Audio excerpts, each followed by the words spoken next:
Virtual summits are the most powerful online marketing tool available to grow your list, launch your platform, make more money, and create an impact in the world, even if you're just getting started.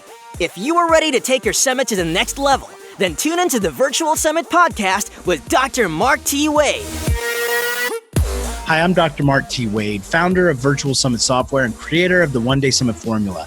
And I'm on a mission to help you, the summit host, get your summit out to the world in a powerful and impactful way.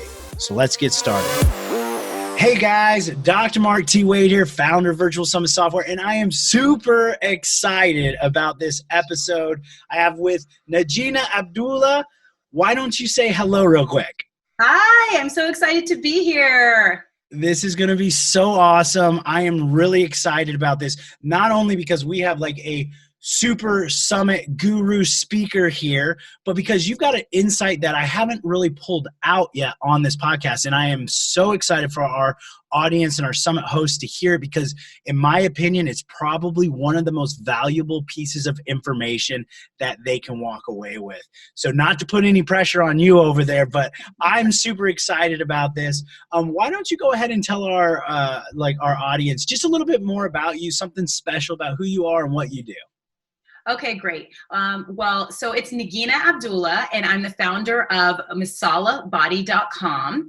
I help busy women lose weight without counting calories, without counting portion sizes, and without feeling deprived and get the bodies of their dreams.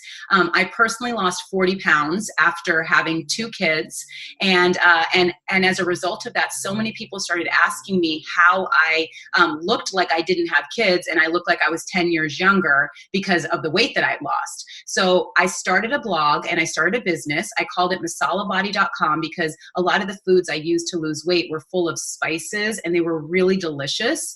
And so I started sharing my recipes online, and it grew into a premium coaching business. And I now have an online program where I help women lose weight. And so I have really been very much using virtual summits as a main growth driver for my business, and it's been amazing. It's just one of my favorite ways to grow my business, and I'm excited to share more about that today.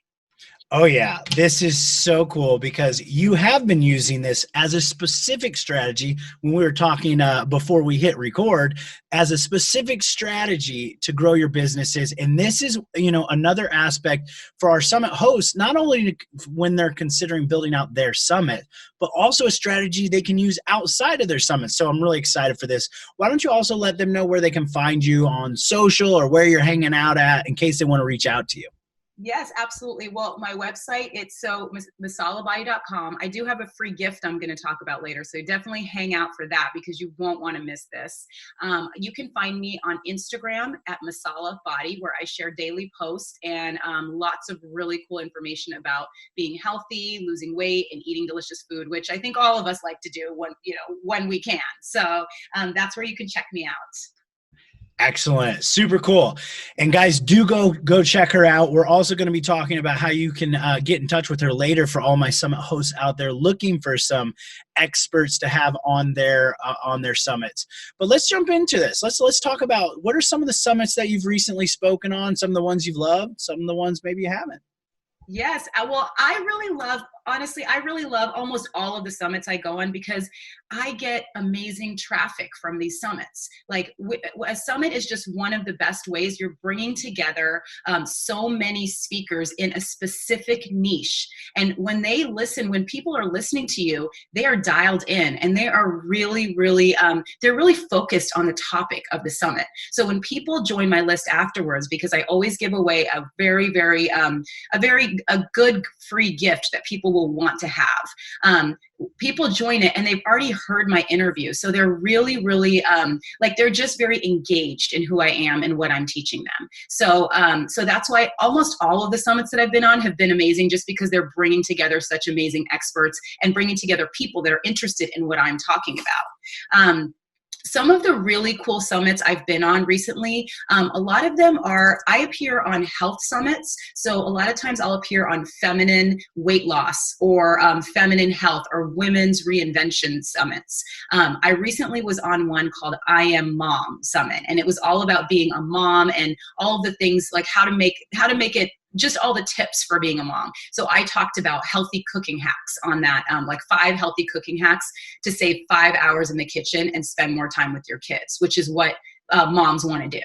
And then I also appeared on this one that was really great called Metabolicon, and it's about increasing your metabolism, burning fat faster. And so I got to talk about anti-inflammatory foods, anti-inflammatory spices, and that was really fun because there was a lot of social engagement during that one. I not only was able to grow my social, but I was also able to connect with other speakers in the summit, and that's really valuable because those are future relationships that I can grow as well. So those are a few of the ones that I've appeared on. And then sometimes I appear on really specialized summits. Like, for example, there was one called the Menopause Method series. And that's where I brought my expertise, which is around weight loss and around healthy foods. But I did some research and I talked about how it can apply to women in menopause. And so that opened me up as a speaker to a whole new area and a whole new audience, which was really valuable to me. This has been some amazing information. Now let's have a quick word from our sponsor. Virtual Summits software makes hosting a summit easier than ever. The only software in the world designed specifically for hosting a summit lets you set up a summit in a matter of hours with no tech skill or team needed. You can try out the Virtual Summits software free at virtualsummits.com. But hurry, this is a limited offer. That's incredible. And that does show how, as a summit speaker, as an expert, how you can specialize your information to a specific summit. And I actually, from a host perspective, we talk about this as far as making your summit very specific and targeted towards a specific audience as well. So this is a great example of the difference perspective as a speaker, and how even though if you're recruiting a speaker that, is, an expert in weight loss, how they can target that towards your summit as well. I want to kind of go back to something you said and go a little bit deeper into it. You talked about one of the summits that you loved, the social engagement. Can you tell me more about that, what it looked like and what was so great about it from your perspective, so our summit hosts can maybe take some ideas away? Absolutely. So when I was on the summit Metabolicon and also a few others, including the I Am Mom Summit, so the host took responsibility on themselves to send me Instagram pictures, like pictures that were already ready for Instagram, pictures that were already ready for Facebook, and then a banner that I could put in my emails. And I want to share that I'm on this because it makes me look good. And I'm also proud of being on a summit because I'm with all these other expert speakers as well. So it definitely elevates me because I'm with these, with so many other people having this on this online conference. So there's been other summits that I've been on where they have not provided me with Instagram, Instagram photos. And it just takes a little extra time that I don't always have. So I just won't post it on Instagram. But if I'm given that, then I can put it on there. Then not only do I put it on my Instagram, but I tag the host. And then she gets traffic from me, and then I get traffic from her because she's tagging me on her Instagram. And that's a really big thing for a lot of us who want to grow our socials, who want to grow our email list. Any way we can grow, we want to, that's a smart thing to do. So when you can do it on social, it's so easy because you're just tagging each other. So I did that on Instagram. It worked really well. And then also on Facebook. So what we do is we put a picture of us. She created a picture of us and said, like, Negina Abdullah is speaking at Metabolicon. And then I did it, tagged her, and then she also tagged me, and then she tagged other speakers. So the other speakers got to know who I was, and some of them started following me and vice versa. So I really was able to expand my network, not only from a larger audience who is interested in what I'm talking about, but also with peers that I can partner with in the future in different ways. That's such a great gem right there. All of you listening right now, take away that, not just giving the social images, which in my opinion, should be mandatory. You should be doing that at a minimum.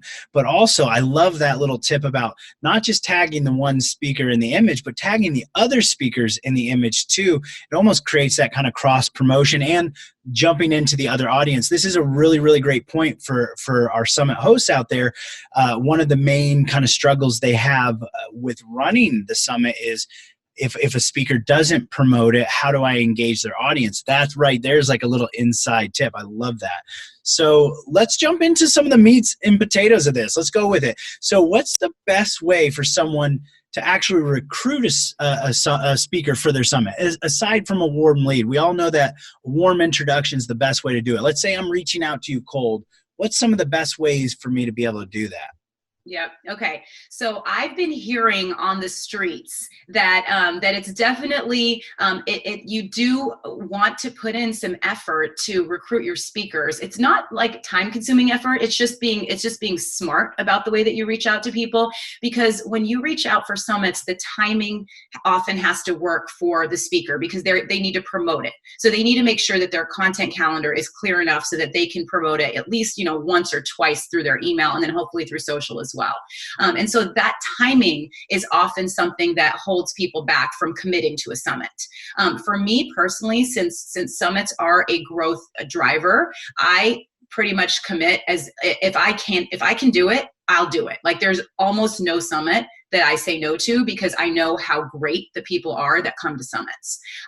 But what I've noticed is there's definitely summits that reach out to me where I take notice and I will I'll even put more attention into it and more effort into helping them get more traffic because the way they reached out to me and the relationship they created with me. So the number one key thing is that they know who I am.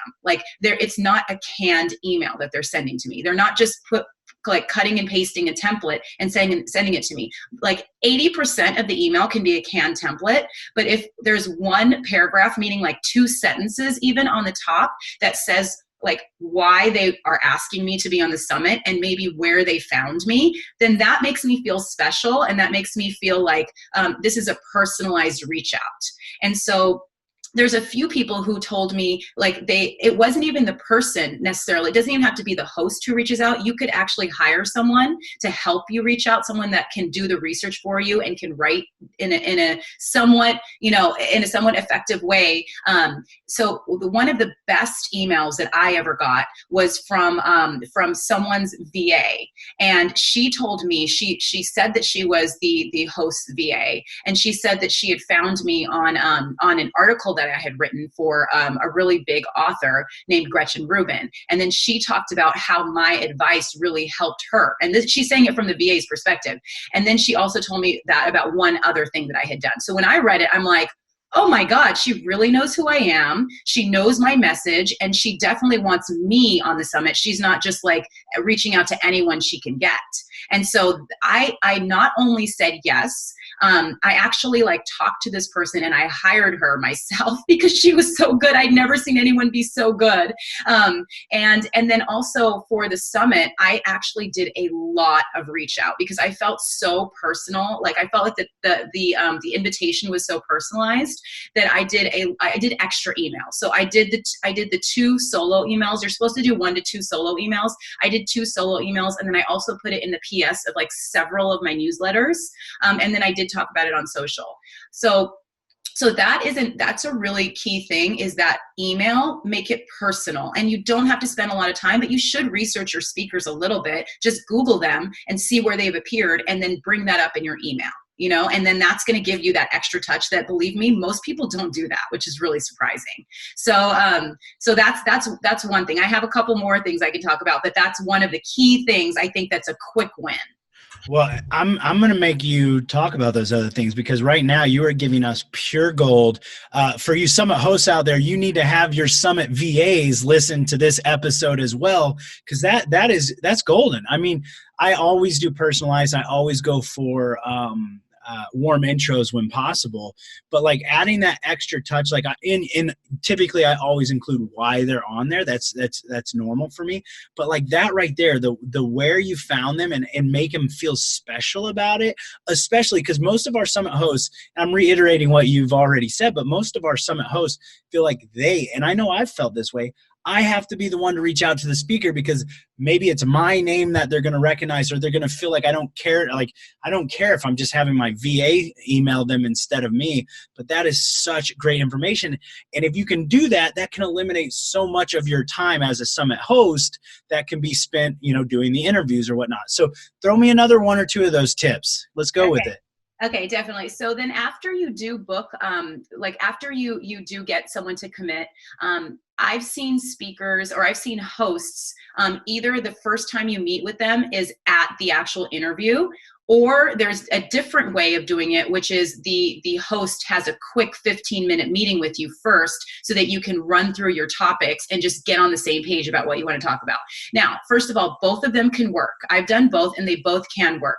But if you really want to craft your summit and make it your brand and really bring out the topics that are going to be what you want to communicate to the audience, then having that 15-minute touch base first is going to add so much value. And in addition, it's going to create a real bond with the speaker.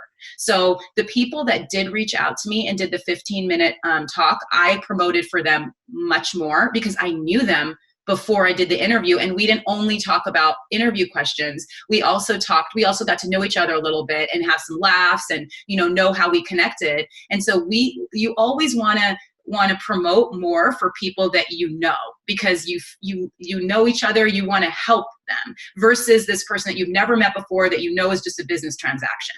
So it's like, how can you add that relationship and that personal touch to every element of this? It doesn't have to be a lot of time, but you could do that 15-minute talk, create that relationship with the speaker. And then not only that, but go through the topics that they're gonna talk about. So the ones that the people that did that with me, when I got into the actual interview, I felt so much more prepared because I knew exactly what we were talking about, and I knew that it was going to be a really valuable interview versus the person just like going with it and asking me, like, not even knowing exactly what I'm going to say, or not even knowing exactly what topics we're going to bring up.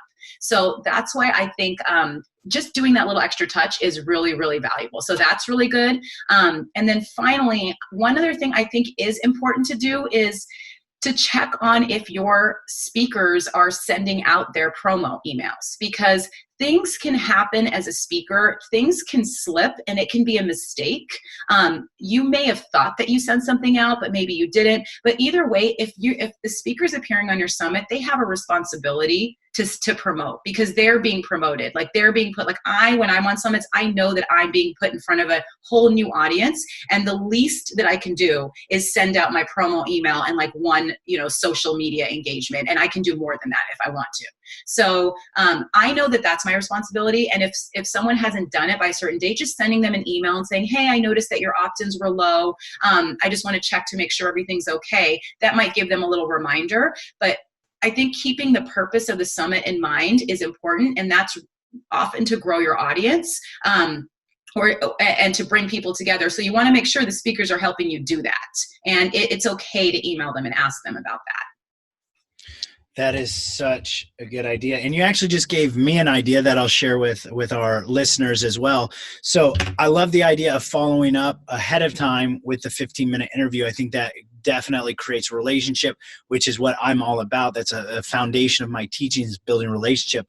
Additionally, you can always use some of our technology these days, like BombBomb videos or Video Fruit, to take a video of yourself and thank the speaker, maybe after they've agreed to do it, or even after they've done their presentation as a follow-up, just a way to be different and special and show something personalized that matters. So how would you feel about that? That would be amazing. I mean, I can tell you hardly anybody does that. And just that, it's like seems sometimes so simple. Oh, will they watch another video? Yeah, they will. Like, I will watch another video if you're emailing me to thank me. Like, thank you for bringing a little bit of brightness to my day and thanking me instead of asking me for something, which most of us, that's what it is throughout the day. So yes, absolutely. I've seen that. I've also seen people just send a there have been a few people send handwritten notes to my like actual snail mail. And I can tell you those things, that takes a little more time. So it's really like, what can you do? But that, for the people that have done that, I remember them. And I know that if they ask me for anything, I will do it for them, because they really valued me. And I think really looking at these interviews as beyond only the interview is like, that's the key, because post interview, that's where there's a lot of gold that can happen. Because if you connect with a speaker, or if as a speaker, if you connect with the host, you can do more things together. Like, you could do a mini summit together. You could do you could just interview each other. You could promote each other's products. There's so many things that can come out. And a summit really is like, it really just helps accelerate you creating a relationship with so many people all at once. And so really just like knowing that you're doing that and taking advantage of it and looking at it as a long-term investment as well can get you really far, because you can connect with so many people in a short amount of time and do some more things with them in the future. Excellent point. Now let's have a quick word from our sponsor, Virtual Summit Software. Be sure to check out the speaker management tool inside your Virtual Summit software, which lets you quickly and easily recruit and manage your speakers on your virtual summit, literally eliminating hundreds of hours of work. Get more information at virtualsummit.com. That's such great information. I love this. Now I'm all excited. I got all these ideas going in my head. Let's keep moving forward with this, because what I'd like to get at this point, so we've got some great information, great tips on what to do after you've gotten like the speaker to commit, essentially. What's one or two things that our summit host can do to increase their chances of getting the speaker to say yes? So we've talked a little bit about the VA, but a part of just like a personalized email, like what's something maybe that's happened to you that stands out, but to increase their chances of getting a speaker to say yes? Okay, so one of the key things is to do it in advance. So, and as advanced, if you're going to do a summit next month, it's going to be a lot harder for you to find people, just because their calendars are going to be busy. It's still not impossible. It still can happen. But if you can do it a few months out, that is going to increase your chances of getting speakers, because their calendars will be available to promote and to interview. And it's also going to be easier on you as a host, because I've talked with many hosts as I'm interviewing, and I ask them all the questions, like, and they tell me like just doing it, having some time to do it is really helpful. Another thing I've seen is that, so I was talking before about how I was hearing on the streets, the date is like, that can often be the reason that a speaker will say they can't do it. So having it far out will help that. But the other thing is, if you are doing more than one summit in a year, it's actually really good, because if they can't be on this summit, you could say, okay, well, I'm going to have one in about 6 months from now or 7 months from now as well on these dates. Could that work for you? And so a lot of times because you're already contacting so many people, if you've been able to think about another summit, which is hard, especially if it's your first summit, to think about 2 summits, but maybe even if you could say, well, if I'm doing a future summit, can I reach out to you? Like, keep that person in your network. Don't just like, they don't have to be released completely.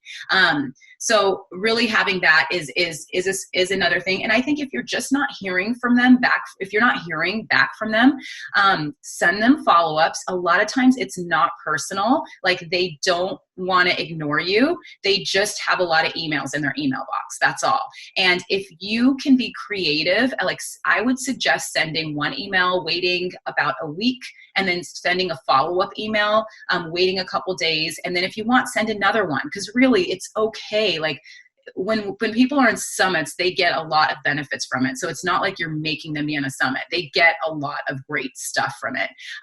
But then I think after doing like 2 or 3 reach outs, then you can try a different platform, like find them on Facebook or find them on Instagram or Twitter, and just send them a message, and always make it personal. Like, always say like, hey, I just saw this cool article that you wrote, or I just saw this interview. You can just Google them quickly before you do that, so that they know you know them and you're not just doing a generic reach out. And then they may get back to you from that platform a little bit better. So I really think that keep your head up and know that there's a lot of benefits for the speaker to be on the summit.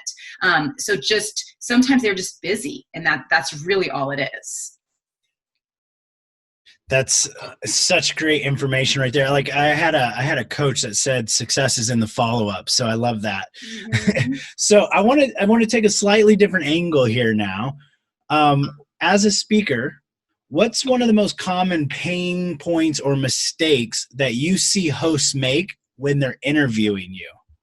Okay.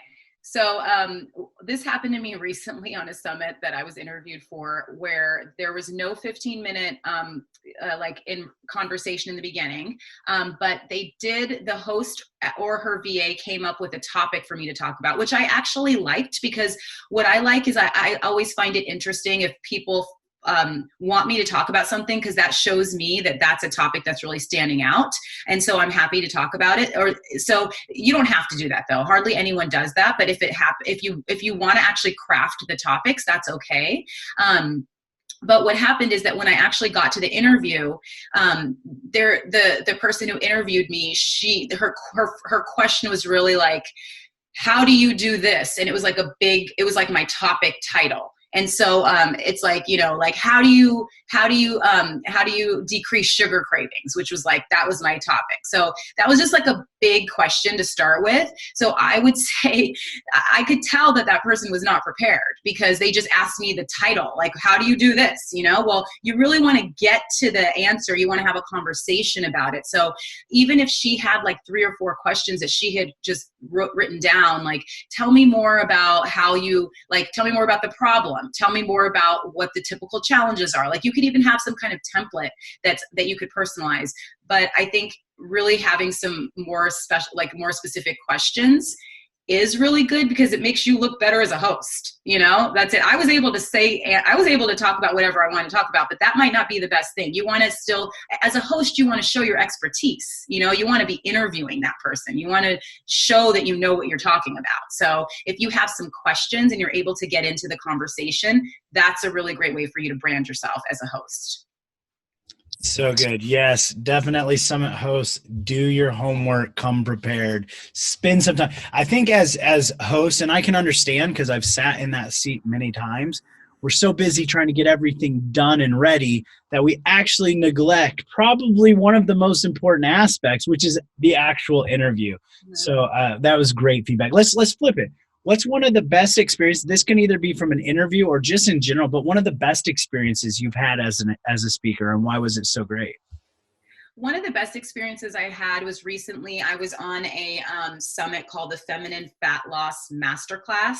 And that was where we had a 15-minute interview. And the woman who interviewed me, she didn't want me to talk about the things that I usually talk about, which I loved. I love that, because I'm like, now I can talk about something different. Like, I can get my voice out there in a different way.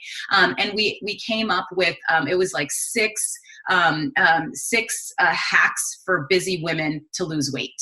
And it was really specifically geared around busy women, which was like very different than the other advice that we hear. And so we came up with those 6 on our 15-minute call. So when we went into the call, since this was a new topic for me, a new topic that I talked about, I had my list that I had taken notes on from our 15-minute interview. And so I felt so low stress. I didn't feel any nervousness or anything. I just felt so prepared going into the interview because I had my list ready, and then I just went on it, and she and I had already agreed to them, and she had some insight and some feedback on some of the tips that I was giving, because she knew that some would go over better with the audience. And so I knew that they worked for her as well, which is important to me. I want to work with my host as a speaker. So I liked to just be able to go into the interview and kind of know what I was going to say already, because we'd done that quick prep work beforehand.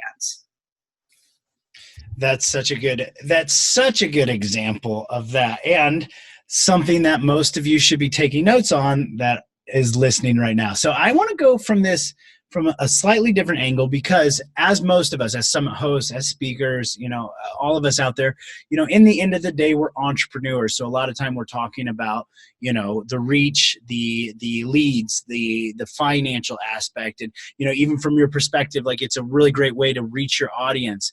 But I think we all do this, especially those of us in the health field originally. I was in the health field originally as well. We do this because we want to help people. That's at the end of the day. Can you give an example of someone's life that you've changed, that you found by speaking on a summit? Okay. Yes, absolutely. So I was recently on this summit from this group called Health Talks Online, and it was called the Superhuman Brain Masterclass. And so this is another example of like, it doesn't have to be exactly the same topic, but it was superhuman brain. So I talked about how the foods and spices that I know about actually improve your brain function, and they improve and they help you get healthier and lose weight.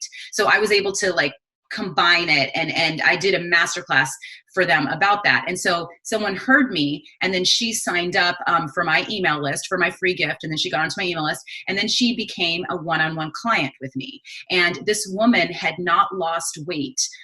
She had been hanging on to an extra 50 pounds for the last 20 years since she had kids. And as we started working together, because she really connected with what I was talking about, she's been able to release her weight because of mindsets that she had to become aware that she was holding on to.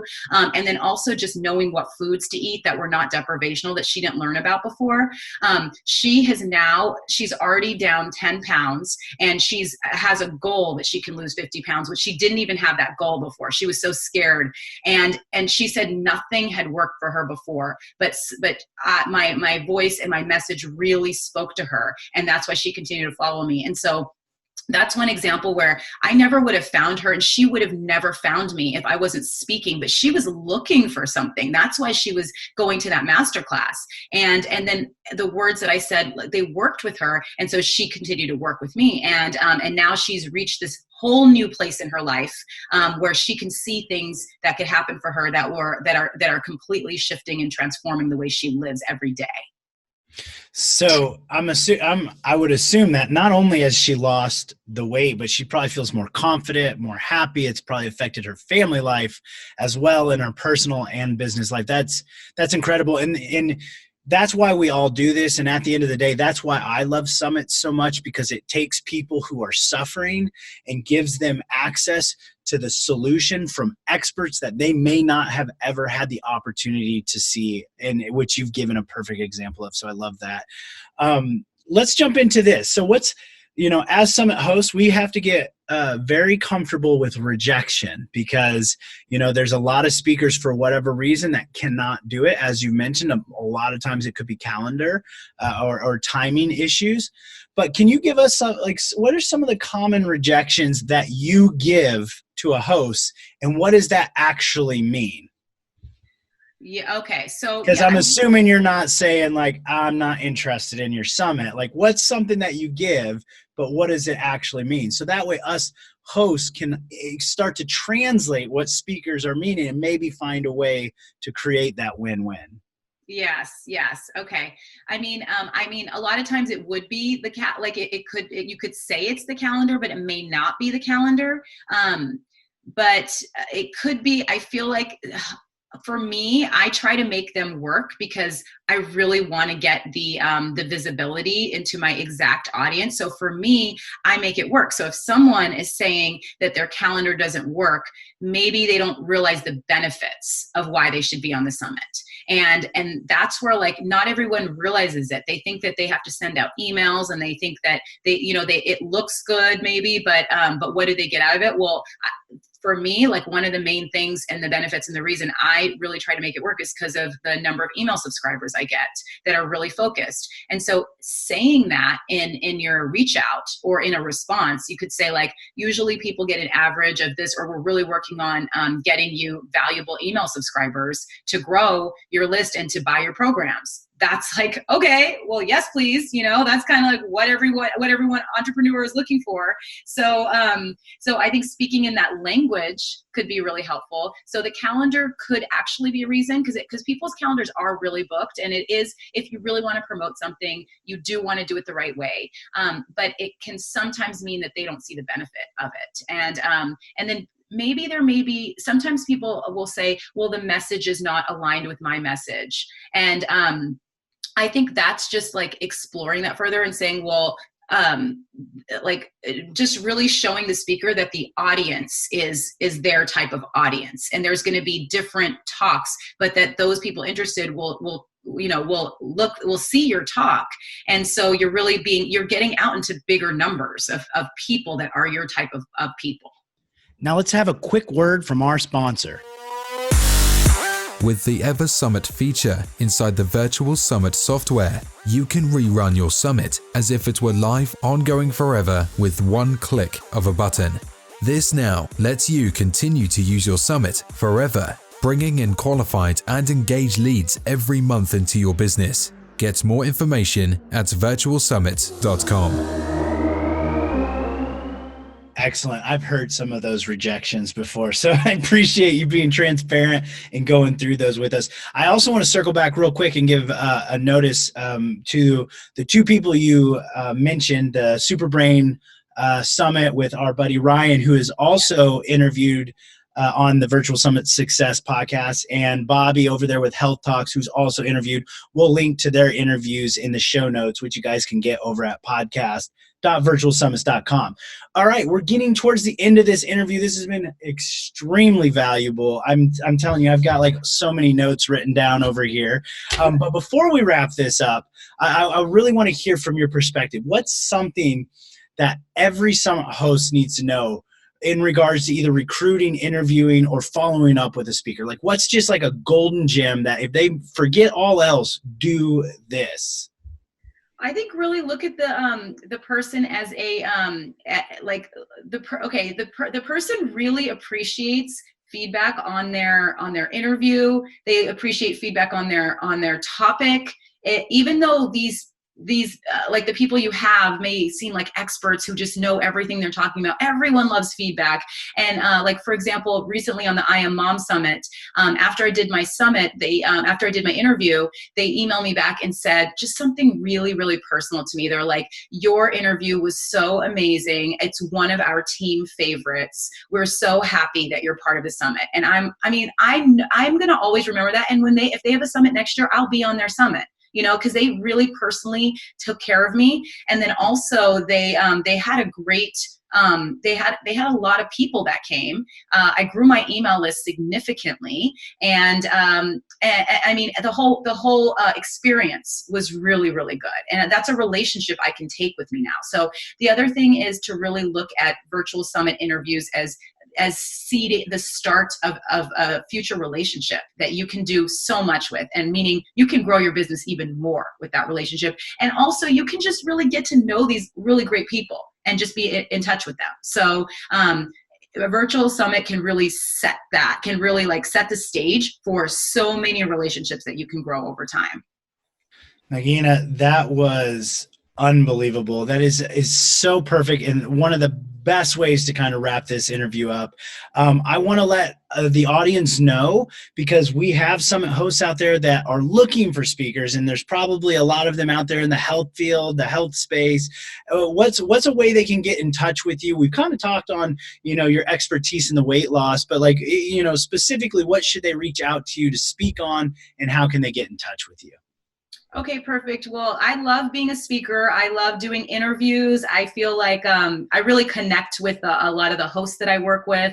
I talk about a lot of things around as a busy woman, losing weight as a busy woman. I also talk about foods, like anti-inflammatory foods and anti-inflammatory spices.